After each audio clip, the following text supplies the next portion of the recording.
Good morning. Good morning po mga kaibigan.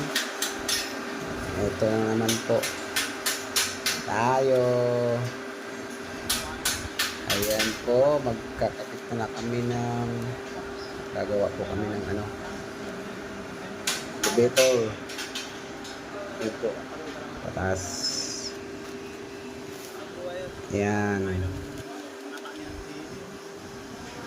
Tapos yan po ay aming ikinisin. Papalitadaan namin po ang aking mga kasama.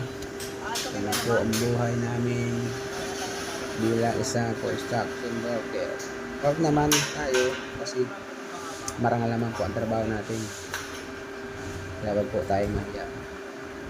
Kahit ganyan ang trabaho natin, at least marangal at wala tayong tinatapakan ng mga tao.